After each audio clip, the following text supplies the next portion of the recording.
이번 정례회에서는 여느 때보다 특별위원회 활동이 돋보였습니다.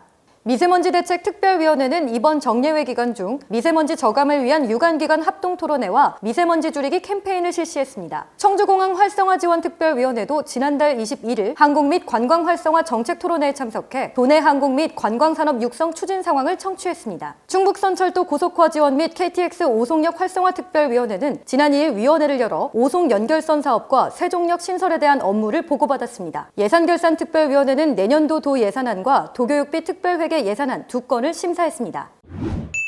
상임위 포커스, 상임위원회별 활동 내용입니다. 각 상임위원회에서는 지난달 11일부터 25일까지 2019년도 행정사무감사를 실시했습니다. 그리고 도와 교육청에 대한 2019년 제3차 추경 예산안과 내년도 도 및 교육청 예산안을 심사했습니다. 의회운영위원회는 지난달 8일 도의회 의원 국무국외 출장규칙 일부 개정 규칙안 동의건을 처리했습니다. 정책복지위원회는 충북도 양성평등 기본조례 일부 개정 조례안 등 3건을 처리했습니다. 행정문화위원회는 충북도 공무직 고용안정 및 권리보장 조례안 등 6건의 조례안을 처리했습니다. 산업경제위원회는 공업용수 부족 문제 해결을 위한 건의안을 채택하고 이를 청와대와 국회 등 관련 부처에 전달할 계획입니다. 건설환경소방위원회는 순직 소방공무원 장려지원 조례안 등 5건의 조례안을 처리했습니다. 교육위원회는 충북도 교육감의 고등학교 입학 전형 실시 지역 지정 및 해제에 관한 조례 일부 개정 조례안 등 3건을 처리했습니다.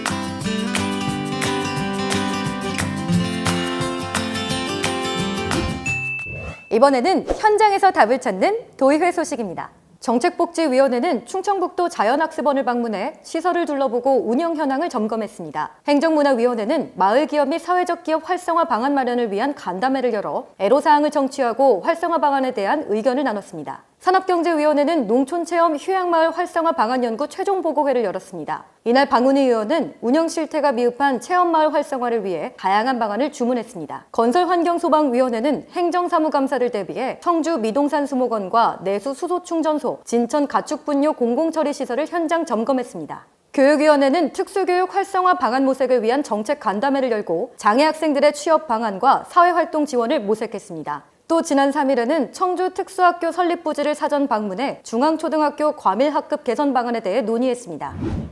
지난 3일 장선배 의장은 수도권 내륙선 국가철도망 건설계획 반영 촉구 결의대회에 참석해 수도권 내륙선이 제4차 국가철도망 구축계획에 반드시 반영될 것을 촉구했습니다. 또 전국시도의회 의장협의회에 참석해 지방 로스쿨 수건 사업이었던 변호사 시험장소 확대를 건의했습니다. 대학 수학능력시험이 치러진 지난달 14일 장선배 의장과 이수계 교육위 위원장이 수험장을 방문해 수험생과 학부모들에게 아낌없는 격려를 보냈습니다. 13일에는 정책복지위원회와 행정문화위원회, 산업경제위원회 등 3개 위원회가 주최한 공무국외 출장 결과보고회를 개최했습니다. 장선배 의장은 공무국외 출장 내실화를 통해 도민불신을 해소하겠다고 말했습니다. 지난달 11일 의원 연구 모임인 충북 고령친화도시 조성연구회는 충북 고령친화도시 조성을 위한 토론회를 개최했습니다. 기타 소식으로 도의원과 사무처 직원이 모두 참여한 4대 폭력 예방 교육과 의원 역량 강화를 위한 의원 스피치 역량 강화 교육을 실시했습니다. 마지막으로 충북도의회 의원 30명은 광역의회 최초로 청렴연수원 교육을 받고 청렴의지를 다졌습니다.